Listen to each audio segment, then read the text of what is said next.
Our first dynamic balance move that we're going to demonstrate is walk slowly with head turns. So I'm going to be showing you just how we're going to do this move, and then we'll be showing you some modifications as well. So you're going to start, you may have some people that may need to keep their fingertips on their chair. So we're just going to walk, and as we are walking, we're going to turn our head. So just like you were in the grocery store and you're just looking, standing nice and tall. Again, you may have someone that stays completely with their hand on the chair if need be. So I'm going all the way over and looking, again, just like I was in the grocery store while I am walking.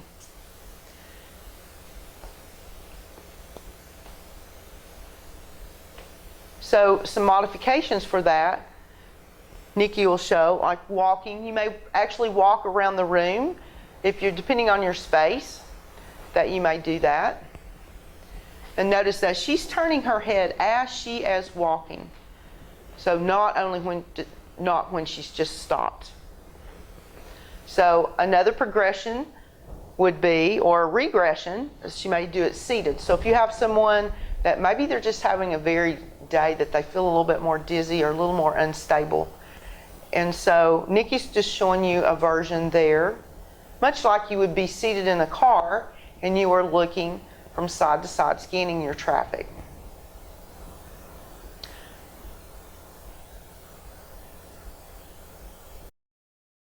Our second dynamic move balance move that we're going to work on is walking and stepping over obstacles.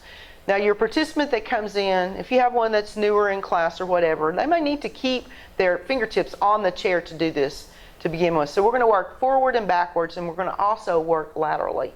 So it may be just stepping, leading, and they're going to pick that foot up and then bring it over, and then working backwards. Sometimes we have to step backwards and to make sure that those feet clear. So that would be where you would start, and then we're going to work laterally, just like you're getting in and out of the tub. So again, you may have someone that needs to keep their fingertips on the chair to start, and they're going to hopefully progress and get stronger. So just like you were getting in and out of the tub.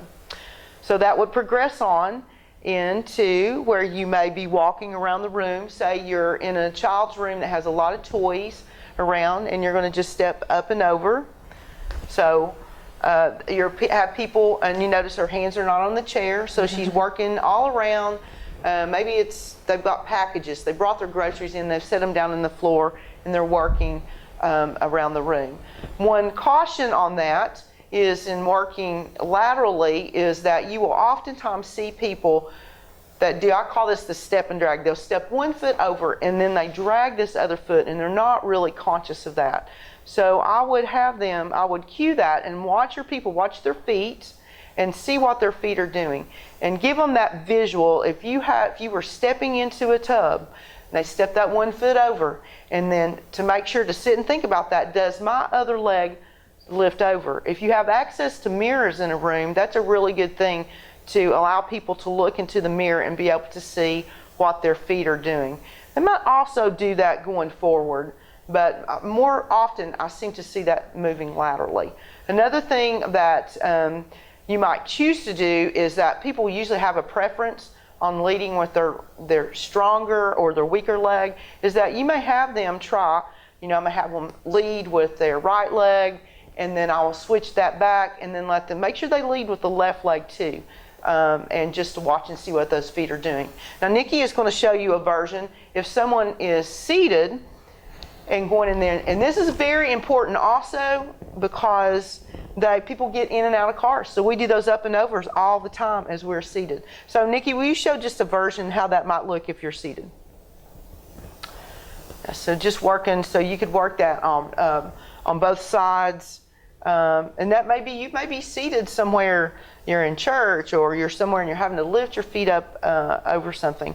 So that would be another version, going forward and going back. If you think that foot oftentimes has to pick up to reach to hit a gas pedal or to hit a brake pedal, and we want people to be able to do that well. So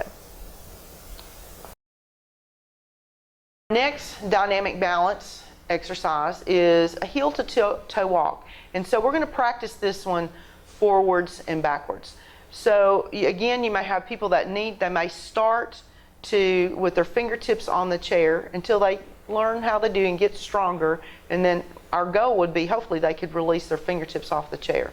So I'm going to start here with this, and I'm just going to work and see if they can get. Now, oftentimes people do this with their head down so they can see where their feet are. They may have an issue like peripheral neuropathy, and it's hard for them to even tell where their feet are. So they might even just go really small range to start looking at, and try to train to keep their chest, their eye gaze forward as they're walking and trying that. So maybe it's just very simple, very easy step. And then we want them to be able to take those arms away, further away from their body, and that they are going to walk. Maybe bring those arms out and find where they can balance. Okay? Now, then you may have, Nikki, show some options there for people that may not be able to do that heel-toe walk. So a wide leg, they can just wide leg walk forward. If they can bring their feet in a little bit further, but swinging all the way around to the back is too scary or difficult, they can just kind of creep it around to move it behind. That would be a modification they could do. Okay. And then if people were seated, how would they perform that seated? So similar, they can have their hands on the chair and just walk their feet forward and backwards to test the balance a little bit more. Again, you can have arms out to the side and go this way.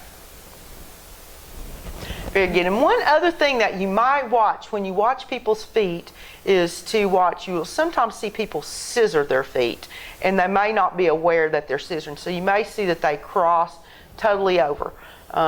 So sometimes I will see that. So kind of just really pay attention to your people's feet and try to watch that and see if they do that, and try. They may not be aware of what their feet are doing, and bring attention to that so that they're not going to scissor over. So our next dynamic balance exercise is with a sit to stand. This is such a critical exercise for everyone. And so I'm going to show here, come to my chair, and to do this, I'm going to move my equipment off to the side. So we do this just like we do in our fitness testing, and this is really practice for our fitness checks. When we do that for the same amount of time and all. So you want to have someone really planted, their feet down there. You may have people that are taller, they may need to make a little adjustment there with where their feet are planted. So I have my feet about hip distance apart there. I'm going to bring my arms across my chest. So this would be our goal, is to come here for our people to have the leg strength that they can push themselves up without using their hands. They may have something in their hands. They may be seated in a chair where there's no place to put their hands. I think of this sometimes in toileting, that you may not be able to get your hands on anything there, and it's hard to get that push up. So you're going to come up, and then you're going to press down in those heels, and they're just going to bring themselves up, and that just powering there in their legs with their core and nice and strong will help them to bring up, and then they're just going to lower down. And they're going to also try not to plop down in their chair, so it's going to be very controlled as they're coming up and they're going down. So some modifications to that, you may have someone that they're brand new to SEL, and this is the first time they've come in, and they have a lot of people have difficulty getting up out of their chair. So Nikki, would you give them some modifications for that? Yeah, so the first modification would just be trying to stand up, even just shifting the weight forward a little bit more into the feet. And then if they can come up a little more, if they need help pushing up, they can push from their chair, they can push on their legs, or you can use a chair that has arms and they could even push off the arms of the chair. But just doing as much as they can to shift that weight forward, nose over knees, and come up a little bit. Now a progression would be hovering. That's actually not a regression of this exercise. If you ask someone to hover right here, it's testing their leg strength a lot more, so you want to keep that in mind, just in terms of not asking people who have a little more mobility impairments to hover over the seat of their chair. Yes. That's excellent, excellent. And then I have had a few people going through time that they've had some major knee issues or anything like that. And again, on that hover is that I have had people work that they just work partially. It may be a day that their arthritis is just really, really bothering. And I've kind of the mindset of I would rather let them do some rather than none, although this is very crucial for them to be able to get to stand up and down, to get up and down. And so maybe just working there to work a partial movement in there. So. One additional thing that you may see is that oftentimes in cell we may have some patients with Parkinson's who have done physical therapy, and this may be in any of our exercises that we do that people have special recommendations from their physical therapist or their doctor, and we want to help them to adhere to those guidelines. So one thing I wanted to mention is with Parkinson's, some of your people have done the Big and Loud program and have been taught to do their sit-to-stands differently. So they have been taught to bring those arms, a big sweeping arm to bring it up. So you may see that, and that's an exercise we want to encourage for them to do in the manner that they have been taught so that they can retain that being able to stand up from a sitting position. So our next dynamic balance exercise is to turn on in a circle. So you'll have your participant again by their chair, and so we're just going to have them, they're going to turn in that small circle on the spot. So they're just going to go around and do that little turn, working in all directions. Now you're probably going to find that people have a preference that whether they turn left shoulder or right shoulder, which one they do first. So have them do that in both directions. Again, they can stay totally towards that chair and they're staying on the spot as they work their way around. So Nikki, a progression of doing that or doing it seated? So one regression would be not going in one full circle, but just taking little tiny steps if the balance is really tested by turning all the way around. And then if they need to do it seated, we can just take little baby steps to the side and then take little baby steps back to the other side.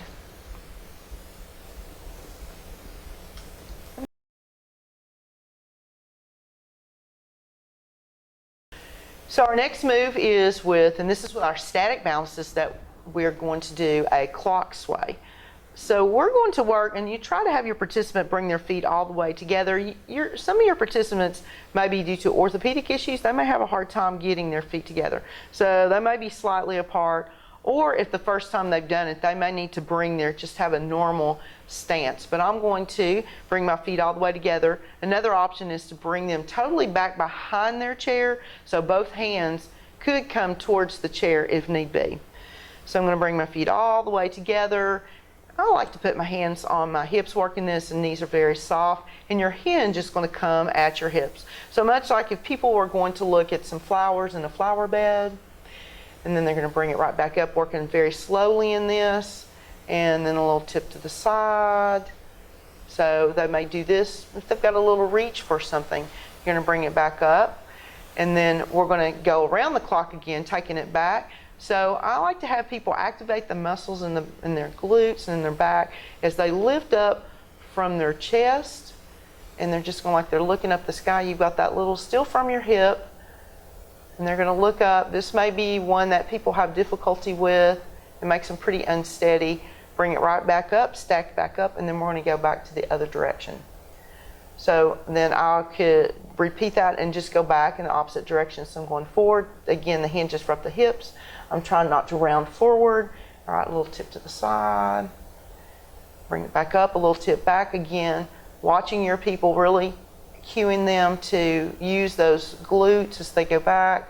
A little lift in the chest, and then take it to the side, and then bring it right back up. Now Nikki is going to show what that might look like seated.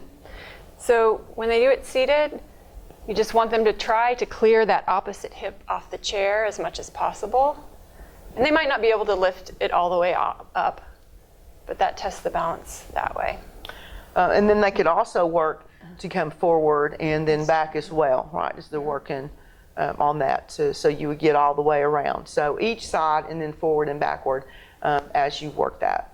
One additional thing on our working with our clock sways is that, and this would make it harder for your participants, instead of the hinge coming at your hips, but that it comes from your ankles. Your movement is from the ankles. So they're standing up there nice and tall, And they have, much like if you were on a subway or you were on some moving, maybe on a boat, you might have a little motion where you want to guard against that fall from, and that motion is going to come from your ankles. So thinking about that, I'm going to keep my feet flat on the ground. You would cue that, and I've got a little, I could feel and cue them too. I got a little more pressure on my feet than I do in my heel. I'm keeping my heel down, and I'm going to bring it right back up. The range of motion is going to be really small. Then I've got a little lean. So you can ask them, you can feel these muscles down the side of your body working to hold you up.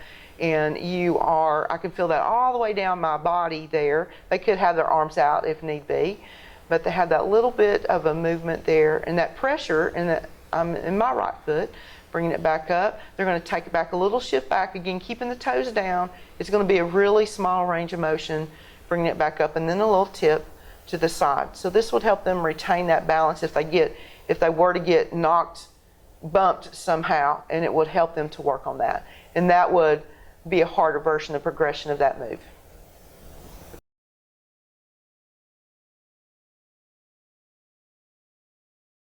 Our next static balance is with head and trunk turns. So very important if people are driving. This is so critical for them to do this. So we're going to work first with our head turn. So what I'll often do is have people just bring their fingertips to their shoulders, because they may not realize that it doesn't turn without their shoulders moving. So I'll have them be right here. Again, you wouldn't have to be, but a little option. And can they turn their head and look over one shoulder? And I have them kind of notice, what do you see out there in the distance? Then bringing the head forward, and then you're going to look back in the other direction, and they can have that little pause in the center, and then bring the head forward. So you may ask them, did you notice? I couldn't look this far as I can on this other side. So they pay attention to that. So that is there with the head. So then we're going to go in and we're going to do a torso turn. So working, standing, I like to put my hands on my hips, but if they needed to put their hands on the chair, they certainly could do that. Relaxing your shoulders, and we're going to have them do, and the shoulders are going to go this time. With those arms out, they can feel that the arms are going. And I'm going to just look over and bring it right back. You may cue, I'm looking there I'm on a sidewalk, and I'm just having to look and see who's looking at my surroundings, taking it around, and then bringing it right back. So an option for the seated version, it's going to look very similar to just what we were doing. And oftentimes, this is a really important range of motion to keep for driving. So we'll do this exercise seated for that reason. Yes.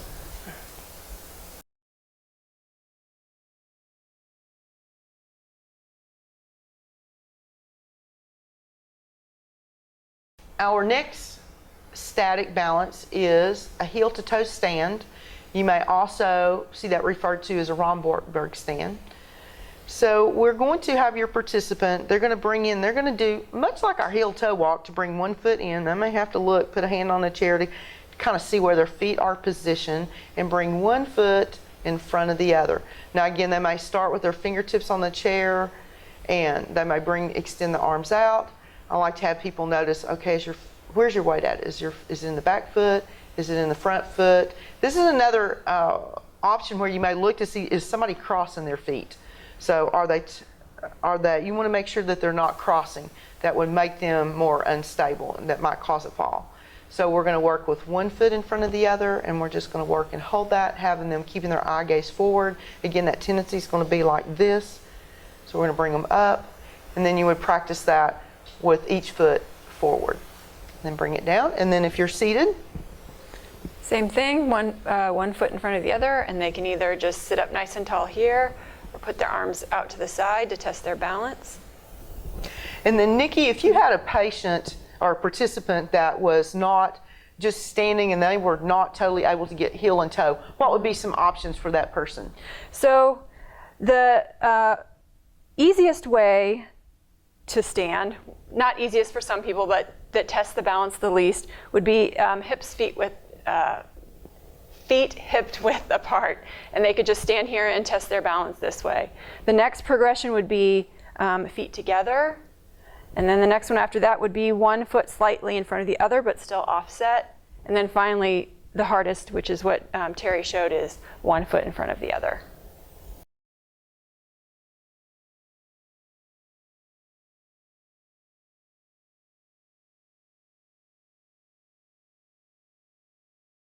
The next static balance is with reaches. So people need this in their daily life because they're reaching for dishes. There's many things in life that they are reaching for. So I like to think of that, the things that they would be doing in life. You want to go in different directions. So people reach forward to get something off the counter. They do it with both hands. Sometimes they're reaching with one hand. You may try that out like that with your participant. They reach to the side. Maybe there's something on a countertop and there's an obstacle like a chair, like this chair is, and they're having to reach over. We want to work that in both directions. Now I have my people leave their feet on the floor, particularly in the beginning. If they were a little more progressed and I really knew my people and who was able to and knew my group of participants, that maybe they might come in and might shift their weight, that toe, they may come up on the toe, they might lift it up for a little bit more balance if needed, but I would make sure that my group could do that. So I may work forward, I'm getting dishes out of the dishwasher, I'm getting the laundry basket, all of those things. And I might also work overhead, I'm putting something in the cabinet up there, and you might have your participants ask them, what are things that you reach for? And it may be to the dog, to pet their dog. So ask them those questions for things that they're working in their own home. So Nikki, how would you do that seated? So same thing, you can reach towards the floor to try and, as if they're grabbing their shoes to put on, reach to the side, reach up high, reach forward. And then also seated, you could add the reaching behind you just a little bit, like you're trying to pick up something from behind you. Something that you might not think of, I didn't at one time, is to sit, and especially now people are really reaching out car windows because they're getting their medications from a drive-through pharmacy. They may be getting their food through a drive-through. They may be with an ATM. That may be, their height of it may be a little different. And so being cognizant of those type of things, that's really important for them to do that.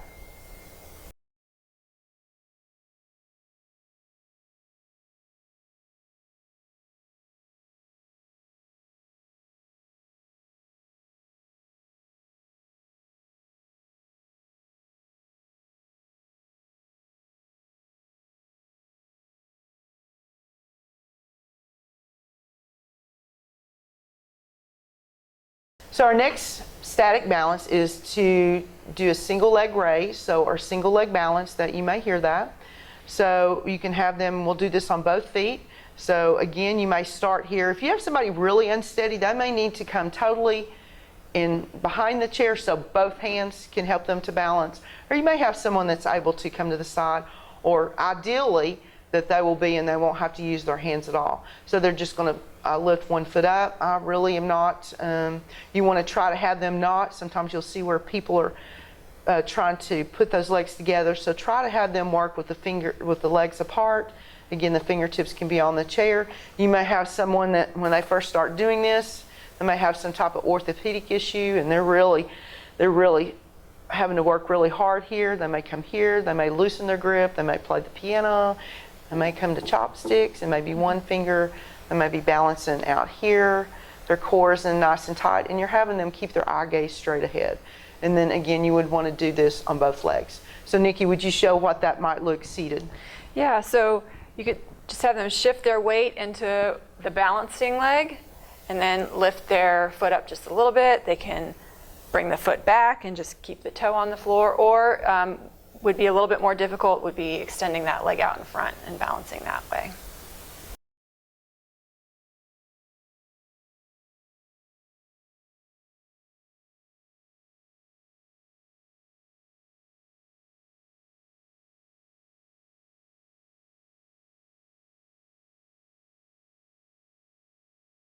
Bicep curls are an upper body strength move that's very important to help people to keep independent. They need to carry their groceries, they're carrying things in their house. So this is another one of our tests that we do as our fitness checks. So you're going to have your participant bring their hands forward. They're going to extend down. Now this move can be done standing or seated because they have to work with weights. They carry their groceries in, so that's important. And it also, by staying standing, it does work balance as well, just in the standing portion of it. So you're going to have them turn their hands forward, and they're going to curl up. Again, using that cadence, 3 counts up, 1 with a little pause, and then slowly lowering down. Nice and easy. So one thing that you may see with people, or they may have an arm injury or something like that. So their weight, they may do 1 at a time would be an alternate move. Another thing you may notice people do is they come up here in the wrists. A lot of people have really weak wrists and they do this movement. So it would be, you might have them cue to keep the wrist up and then kind of look at the wrist to see what their body is doing and then lowering down. Now, you'll probably really see this in testing, maybe not so much in a class, but in our fitness tests, is that people swing the weights. So then they bring that weight forward. So really cueing them to keep those elbows close to the body and not swinging. If you work with that slow cadence, that should prevent them from doing that. Now, if you're seated like Nikki is there, and she's using with the wrist weights. So Nikki, one thing you'd have to watch to make sure that those arms are not going to hit the chair there. So she's going to do the same move. Again, she may do that a little, and she's watching there with her wrist, the same thing. Actually, probably holding that weight like that may prevent her from rotating in that wrist and twisting. Another progression with a bicep curl is to, with hand position, again, you may have your, as we mentioned, you'll have your hands forward, but it's to do a curl called a hammer curl. So your palms are facing with your body. Another one that I like to do that's a little bit harder is to work, I start palms up and I do a little rotation. So this is called a Zollman's curl. And so that really works in those wrists. So that might be when you may do one set of your regular bicep curls and then you alternate it just a little bit with something a little bit different.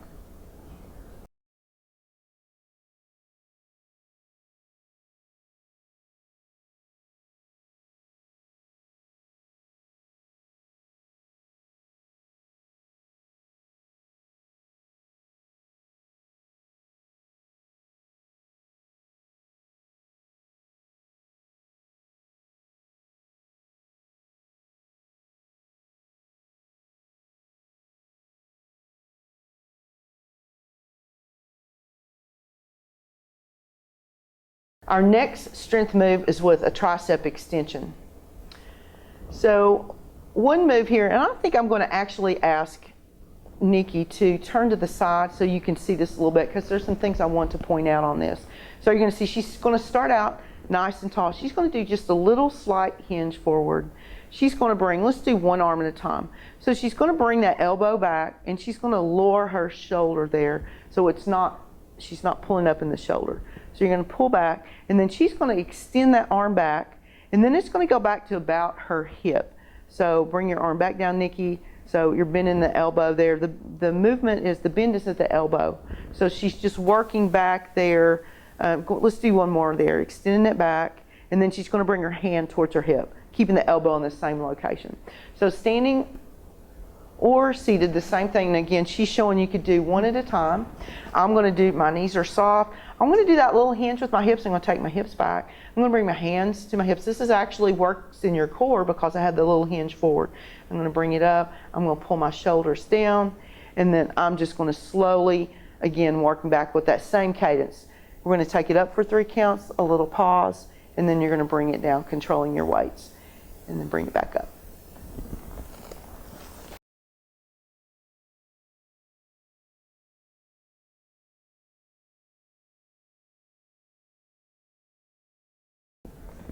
Our next strength move is for the shoulders, and this can be a difficult move for people. Anything in the shoulders, oftentimes with older adults, just from their work. You may have had a mail carrier, you may have had a fireman, someone who has really used those arms. It may be a job, they've been on a desk job, and they're really rounded forward.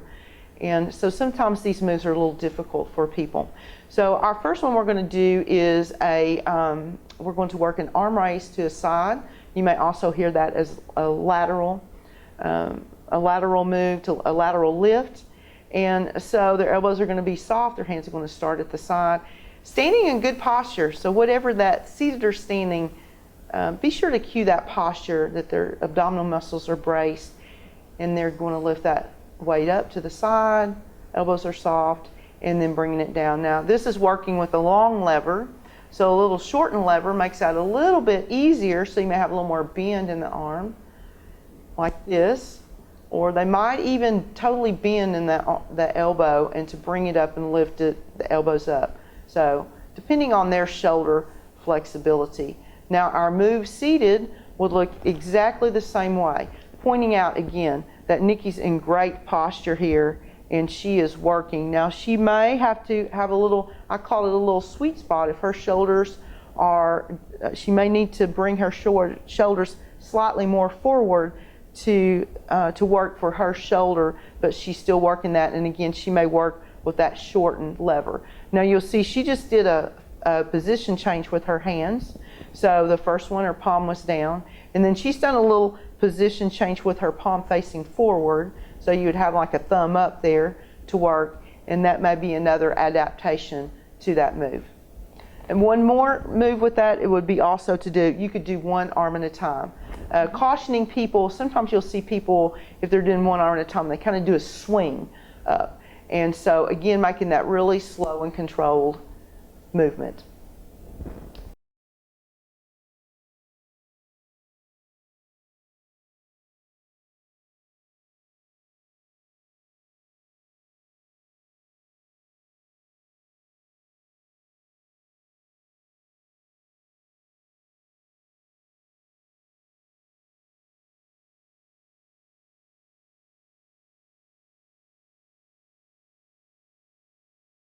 Our next strength move is with shoulder flexion.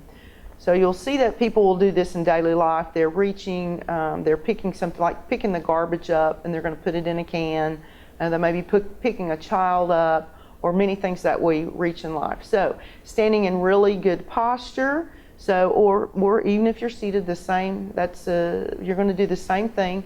And we're going to lift those arms forward up. Now I'm going to stop at my shoulders and then lowering it down. So many people will have trouble just with that move right there. So they may be able to go just slightly higher, but you want to watch your participants and see what they're doing. Oftentimes your participant will not tell you that something hurts, but you'll see that reaction on their face. They'll bring the arm up and you'll see them just make this face, and then you'll know that they're in pain. And you want to be watching all of your participants for those things. Another move or a regression to that might be even to do that movement without your weights, or to do one at a time. And you'll see again that Nikki has some position change of her with their thumbs up or with the palms facing down, that would be some modifications to that. So again, this is going to be depending on your participant, because we want to keep those shoulders really nice and safe. And so many people do have shoulder issues.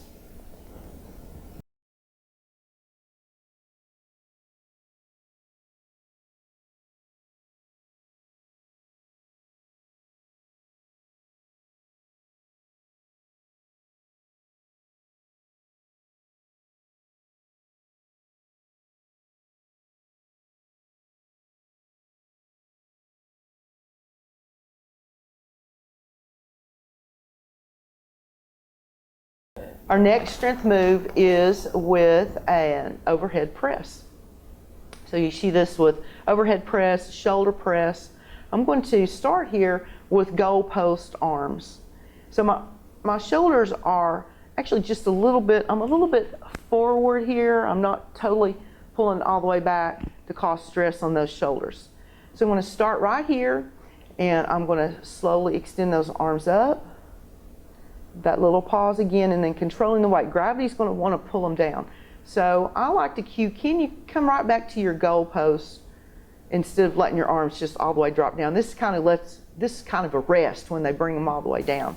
But this makes it a little bit harder, kind of noticing, can your participants, can both arms come all the way up?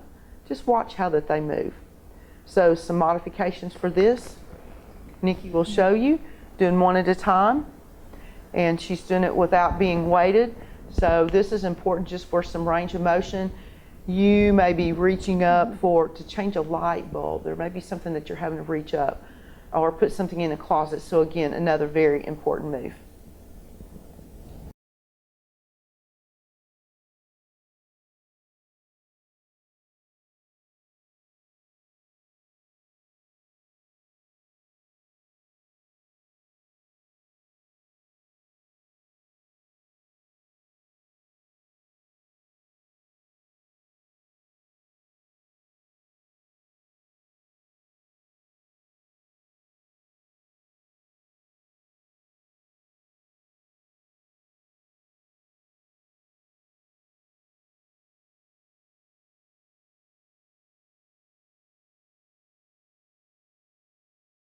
Seated crunches. So we're working those abdominal muscles there. And so you might find people in this also, they want to hold their breath in this. I'm going to actually turn to the side so that you can see that a little bit better. Okay. So I'm going to work with my weights. I could work it with or without. I'm going to cross my arms over just much like if I were holding a small child and I was in my chair, maybe I was in a chair and I've been holding them, they start crying, I want to hand them off. And so I would need my abdominal muscles to work on that. So sitting really nice and tall, my shoulders are relaxed here, and I've got a little movement back. So another cue would be that they would be seated with their body away from the back of the chair. I'm going to bring it up, my feet stay planted on the floor, and I'm just going to bring it right back up in that little rock forward tummy, draw those tummy muscles in. I'm not going to hold my breath, and then I'm going to bring it forward. So I would take a good deep breath in, and then as I come back here, I'm going to exhale, and then I'm going to bring it right back up. This may vary with your participant, their range of motion in that move, but very important. And I like to cue people that those deep muscles that get sore when you cough, we want those really good transverse abdominis muscles to work that help work with your core stability. Any modifications that you think you would add to that? No, just if moving back and forth is not possible, they could always just sit up nice and tall and just engage those abdominals and release them. Yes. Yeah. Another excellent modification to that.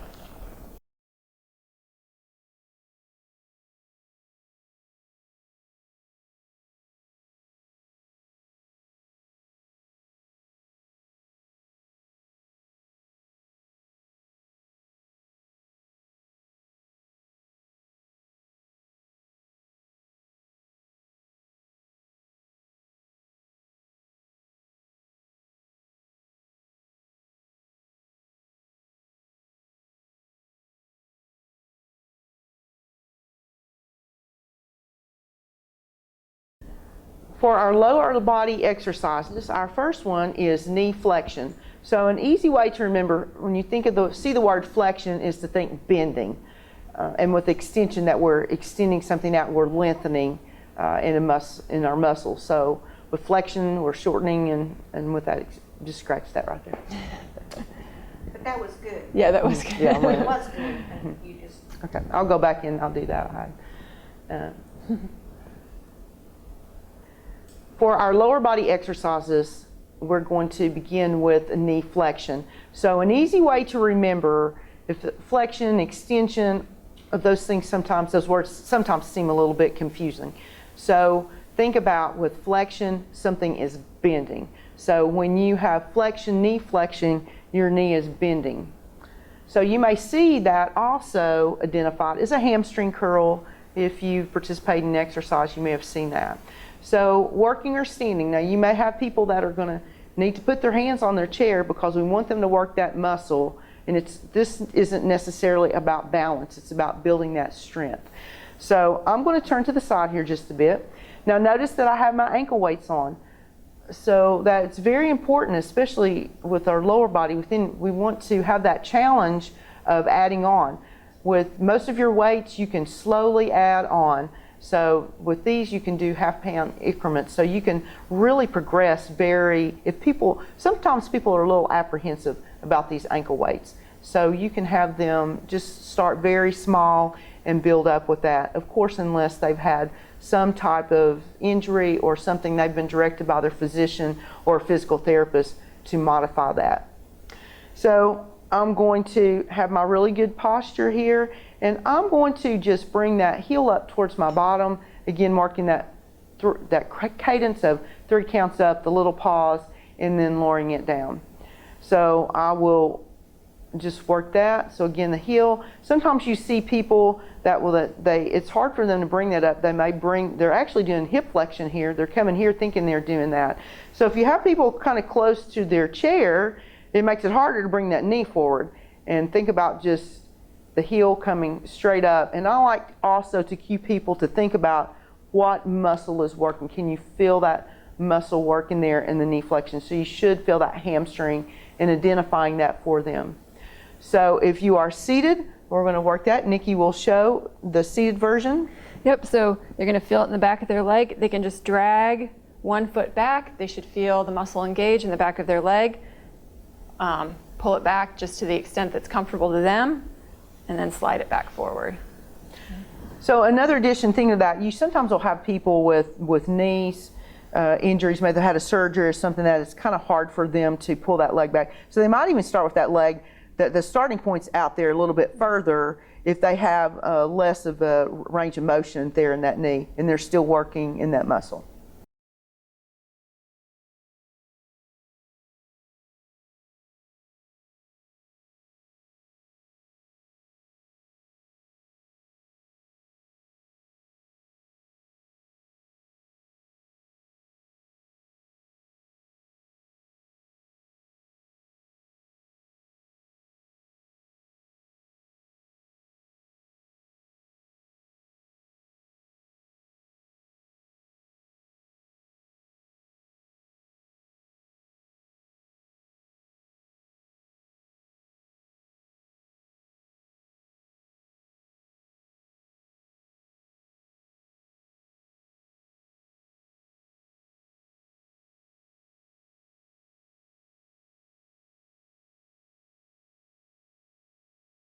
Our next lower body strength move is with knee extension.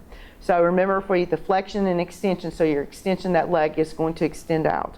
So we're going to work here. Now you can have, people may need to have both hands on the chair for stability. They might be able to come out to one side or be seated.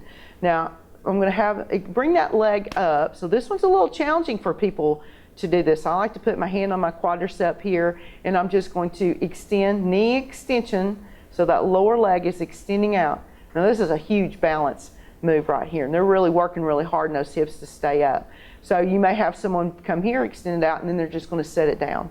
So in this, you're actually getting some hip flexion and knee extension here, both with this, but depending on your group of people. Some of them may be strong enough and they can work right here.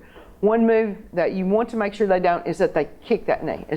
You're working here, and they have more of a ballistic move. So you still want that very slow and controlled. So if you see that your people are not able to really do that, then you may bring them to the seated position and let them start there and build strength up until they're able to do that properly and with control. So seated, Nikki, you'll have that version. It can be low, or if they're stronger, it can be a little bit higher. Or it could even just be dragging the toe on the floor. So in this too, also, it's about this knee and extending it out. So sometimes people have difficulty with that because they think they're supposed to lift the hip up and then extend that seated. And that's not necessarily what they have to do there. So, and again, working with control.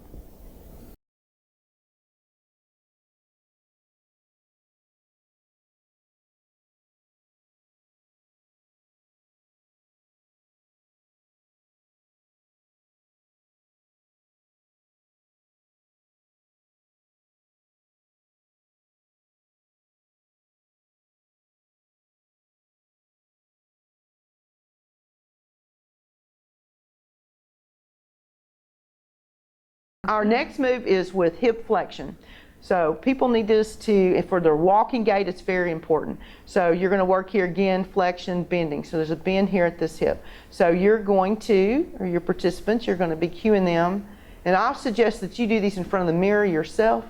So no one likes to sometimes look at themselves in the mirror, but so you'll know exactly what you're doing because they're going to mirror exactly what you do. So if you do it incorrectly, then your whole class is most likely going to be doing it incorrectly. So from here, I'm lifting my leg up just like I'm going to take a step, and then I am going to lower that leg down again with hip flexion. Now, another way that you might do this, again, if you see your people here off balance and they're throwing that, in particularly with an ankle weight on, which is very bad for their joints. You may have them, if the knee is bent like you're going to climb a stair, you still have hip flexion here. You still have the bend of your hip, and that might be where your people need to work until they get a little bit stronger there. Nikki, will you show us what that looks like seated? Yep, so same thing, you're just keeping the knee bent, lifting the knee up towards the ceiling and feeling it in the front of your hip.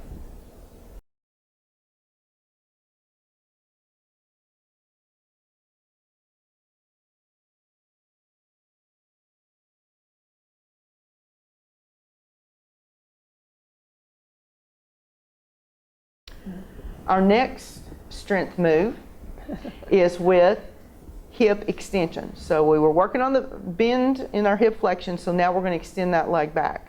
So Nikki is going to, because she's seated, you obviously can't do that move. It's going to look entirely different. So, but standing, I'm going to turn to the side here. So think about the muscles that you're working is that you want them to work in their glutes here. So they are going to, and again, they may have both hands on the chair, and they're going to work to take that leg back, and you have that little pause. I like for people to squeeze in their tush.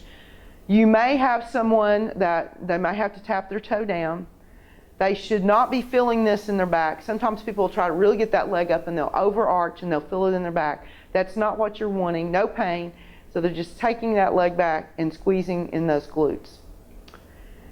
Nikki, will you talk about the seated version? Yeah, and then seated, they're just going to sit up nice and tall, and we're going to squeeze our tush and hold it and then release. As a progression to that, you can squeeze one side and release, and then squeeze the other side. It's not going to look like they're doing much, but they're still getting the engagement in the glute muscles.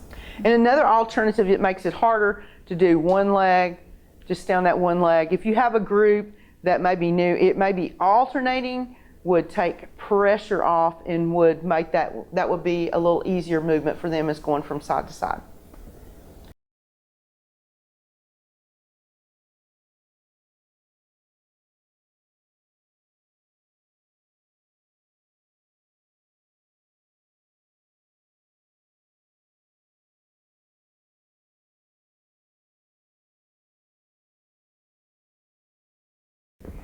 Our next movement is a side leg raise, so you might hear that also as hip abduction. So many of your people may have come from physical therapy somewhere, from knees, hips, anything like that. Maybe they've had replacements, and so they've probably had this move. In fact, many of the moves that we do in here, they do in physical therapy. So we're going to work here. This is a very important cue because sometimes what their body is doing and what their brain is saying they're doing is two different things. Oftentimes, if I can have an opportunity to get people in front of the mirror to look, that's a great thing. So they're going to, on their standing leg, all right, again, both hands may need to be on the chair, and I'm going to have them not lean. People are going to want to lean, try to get that leg up. They may not have very much flexibility in those hips, so those legs may not go very high. And a key point in this is keeping your toes forward. So my standing knee is soft, and I'm just going to lift that leg up. And it may, for some people, it may even feel like their toe is pigeon-toed. They may have to put their hands on there and just look to see what their toe is doing. And you just have that lift up. You're going to do it on both sides. So again, this may work in one side and then work in the other would make it a little bit easier. And again, they're engaging their core when they are working to keep that their body upright. So Nikki, will you show that seated? Yep, so you're going to keep one knee pointing straight forward, and then you're just going to bring the other leg out to the side to the extent that they can, feeling the engagement in the inner thigh, and then bring it back in. So, and with that key point, keeping the knee and the toe is in line with each other. So you're not trying to keep your toes forward and then trying to bend with that knee. So you're keeping everything in that range, and that's safe. In addition to that is that with people, again, that's slow and controlled. Some people will be out here wanting to throw their leg. I see that often doing that just to get it up. So slow and controlled. And it may be a really tiny move, but encourage your people to work in that, even if it's very small. They're not in competition with anybody else, and so they will work with where they are. It's a critical move in the hip strengthening.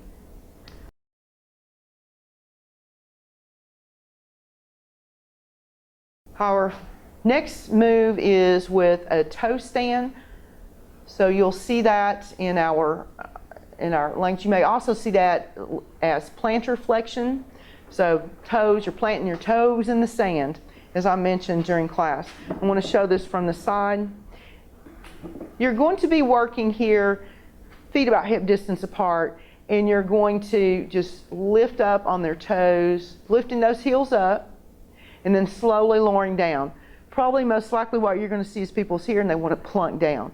So a lot of that is working in that control to bring it up, and then you are slowly lowering it down. So the 3 counts up, and then the little pause, and then bringing it down.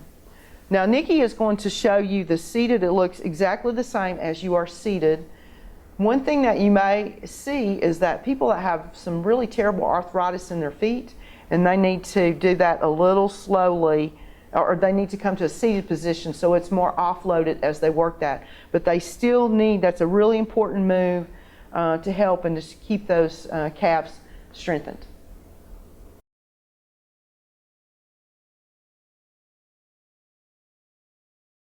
So our next movements, we're working into flexibility.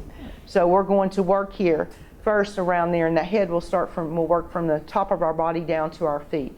So with your neck turns is that you're going to have them, look now, as you go through that, you're going to hold these, try to hold them 20 to 30 seconds if you can in this, and you're going to work in both directions. So I'm going to go in both directions, so this looks the same seated as it does standing, bringing the head forward. Then we're going to work with the chin down towards our chest, so much that's comfortable, and then we're going to work with the head lifted up. So you make sure that this should not cause any numbness, tingling, there should be no pain, anything like that. This may be because people are so rounded forward. This is oftentimes a very difficult move for them. So just a little look up with that head, and again with those holds.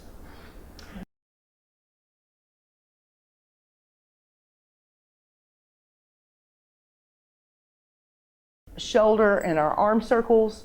So with this, I'm going to start, and I'm just going to do a movement, and I'm going to work backwards. Most of your people they work forwards. They're kind of forward loaded.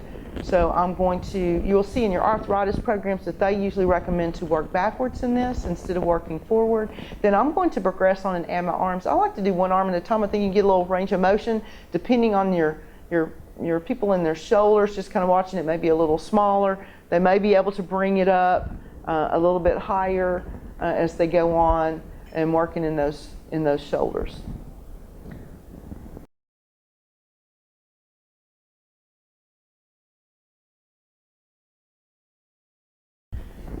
Our next stretch is going to be a tricep stretch, or you'll see that as a scratch across your shoulders. So you're going to have your participants to just work, and they're going to bring their arm up and they're going to bring it up. I like to tell people you're going to pat yourself on your back for coming to class.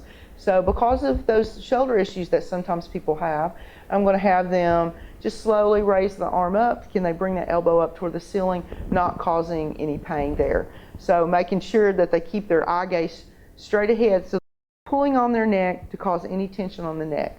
So, and they may be here, they might take that other hand just to kind of help support. The hand's not pushing, it's just supporting there as they are working. Then we're going to bring that down. Again, that stretch looks exactly the same seated or standing. I've had a lot of people tell me that stretch is actually easier when they are standing. You would do that, repeat that on both sides.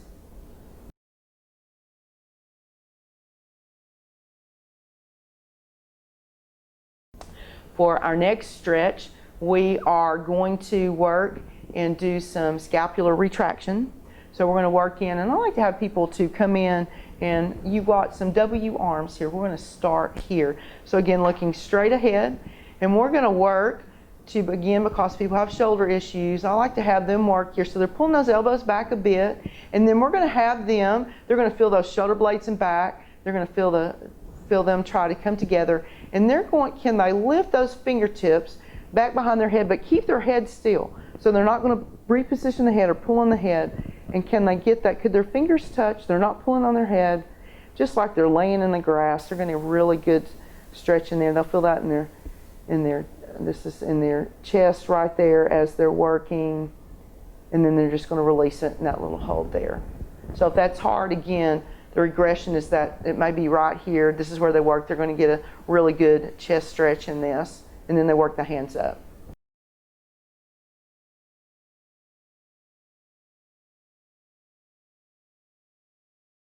Our next one is our hand clasp forward. So you're going to feel some protraction of your scapula. So you're going to bring those hands forward. So now you can leave the head up. I'll probably automatically drop my head down so I can really get a really good stretch there, being easy with the hands. So if people have arthritis with those hands, they may bring their fingers forward as they're working. I think I automatically probably clasp and do the little switch there. And then we're just going to hold that and then bring that right back down. Again, same seated and standing with that. And then we're going to take that clasp and then we're going to just put it back behind our back. So you're going to take those hands and you're going to just bring them right back behind. Now, this may be a little different for someone that has shoulder issues. So I'm going to bring the shoulders up, back and down, and can those hands join one another back behind? It might be just fingertips, pulling the shoulders down, and I'm pulling those shoulder blades together again, and then I'm just going to get that little hold and release it. Now, Nikki, another one is if you were turned forward in the chair, you may have someone that has a hard time due to shoulder issues. They might even hold onto their chair, and they have their hands may be down on the back of it, they may be down here to the seat, maybe that's as far as their arms go, and they might even hinge slightly forward to get that little stretch there. So for the side view of the protraction, just to show you what the shoulders are doing, they're moving forward. Your hands are moving forward. And again, you can leave your head up or you can put your head slightly down. And that's shoulder protraction.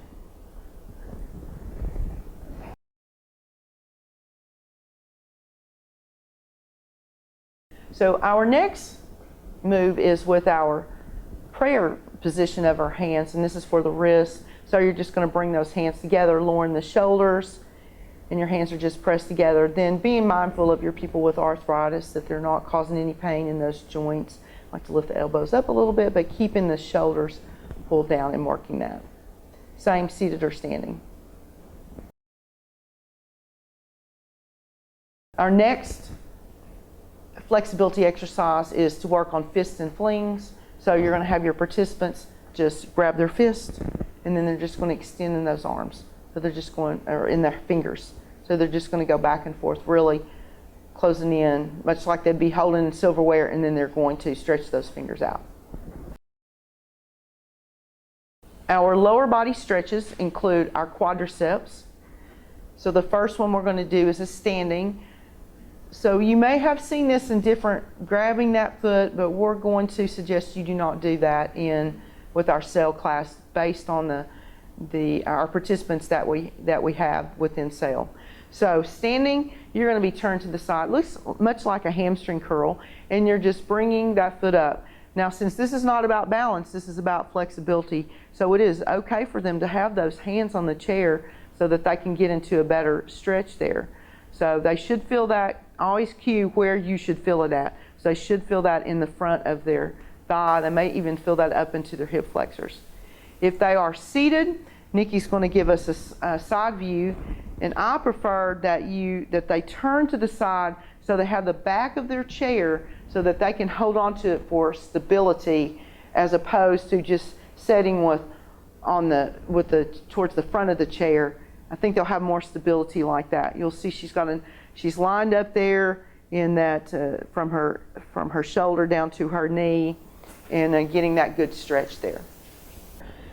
So Nikki's going to show you here that in our cell material, when you look at that picture, that this is where you see that movement with that quadriceps stretch. So one thing I've found is that people might be a little more unsteady on this, and they might tip a chair. So we want to, again, keep them very stable, where if they are able to go to the side, they'll probably have a little more stability with this arm behind them.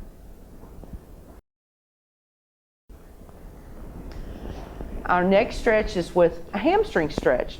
So we're going to work, and that is that hamstring, thinking about, and I would instruct your students, this is part of our education that we do, where is the hamstring, where is it at, so that they will know. So with your chair being on the side of the chair, so you can have the chair turned however, I'm going to extend that foot out. So I'm going to work to pull the toe up, the standing knee is soft, and they're working just to pull it up. You should, cue them where they should feel that. Now, your participants may feel their hamstrings may be very tight, and they may just feel this perfectly right here. Or they may be to take a little hinge there at their hips with the long spine, this knee is soft. They could be right here holding on with the chair sideways. So they're very secure, and they're working to feel that all the way down. Nikki's going to give you your seated version. So they're going to straighten one leg out in front of them. And it's important not, when they lean forward, not to put weight on this leg. So they're going to have the arm lengthened out in front of them and then hinge forward at the hip. And again, they should feel the stretch in the back of their leg. Or they could also, with that leg extended, if it's hard to bring that arm, they have some shoulder issues or something there, they might bring both hands onto this bent knee as they extend it forward. And she has a very nice long spine. So she's not coming here, and then oftentimes what you'll see someone go here, and then they're going to do the rounding from their waist, and they drop that head, or they try to reach for their toe. So try to think that they're coming forward and they're keeping the very long spine in that. Our next move is with an inner thigh stretch. So this will look a little different than seated and standing. So you're going to have your participant again there with a hand on the chair, and you're going to have them just, starting position is to take their feet just a little wider. Now standing, I find that a lot of adults have difficulty with that.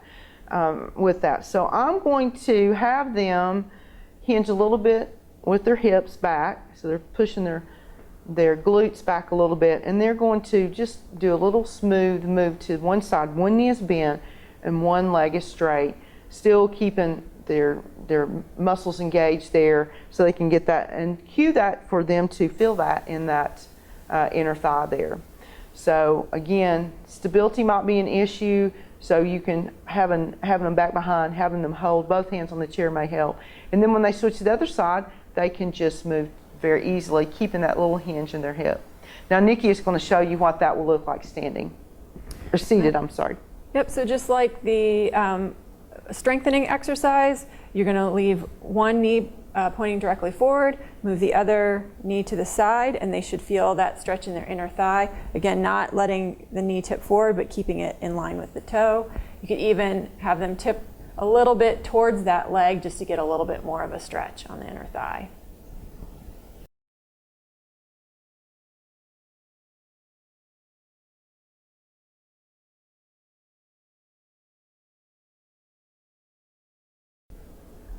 Our next lower body stretch is with a calf stretch. So it looks a little bit different with the seated and standing version. So you can, and it can look the same when you're as you'll show here in seated just a minute. So you're going to have them stand. I like to have people come close to their chair, and they're going to take a step back. So one important cue on that is that people are on railroad tracks, not on the monorail. I like to cue that because oftentimes people, they're going to feel really unstable, and it's because their feet, they're more like they're walking the line. So have them that foot apart, all right? And all you're going to have them do is just to bend in that front knee. Now the knee should still be safe. They shouldn't be up here way forward causing stress on that foot. So the heel stays down, and so they are stretching all down the length of that calf. Now some people will want to lean forward. Some people may feel that better. That might be a modification. I sometimes like to have people come up, because then that also, they get some stretch there in their hip flexors. And since so many people stay seated a lot, we need a lot of that stretching in the front of that hip. So seated, will you show us that stretch, Nikki? Yep, so they're just going to sit up nice and tall and try and pull those toes back towards their knee as much as they can. And this is seated, and that could be done standing as well, is to pull that toe up here and just to work on that. I think this is a very important move to pull those toes up, so because oftentimes people lose that range of motion in their ankle and the ability to pull the toe up, and so when they're walking they're not picking that foot up, and then it's very easy for them to trip over things that aren't even there. They'll trip over their feet or any little rug or any little variance in the floor surface.